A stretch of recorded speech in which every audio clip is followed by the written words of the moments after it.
ભાવનગરના પાલીતાણામાંથી 1 કરોડ કરતાં વધુની કિંમતનું સમુદ્રી સોનું ઝડપાયું છે।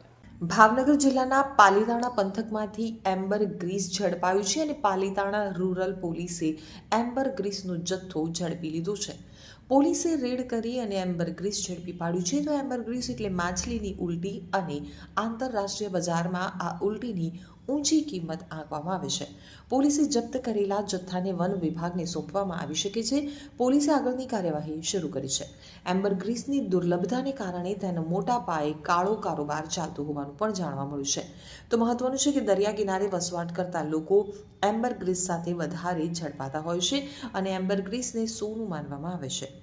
વહેલની ઉલટી, જેને એમ્બર ગ્રીસ કહેવાય છે, તે વહેલના શરીરમાંથી મુક્ત થતો ઘન પદાર્થ છે। આ વહેલના આંતરડામાં બનેલો મળ છે, જે ખોરાક ન પચવાને કારણે ઉલટીના સ્વરૂપમાં બહાર આવે છે।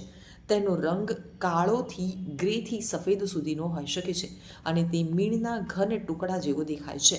વહેલ માછલી સમુદ્રમાં હાજર તમામ પ્રકારની વસ્તુઓ ખાય છે, પરંતુ જ્યારે આ વસ્તુઓ પચાવી શકતી નથી ત્યારે વહેલ તેને ઉલટીના રૂપમાં બહાર નીકાળે છે।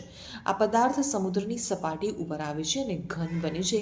તે સામાન્ય રીતે સ્પર્મ વહેલ દ્વારા જ ઉત્પન્ન થાય છે।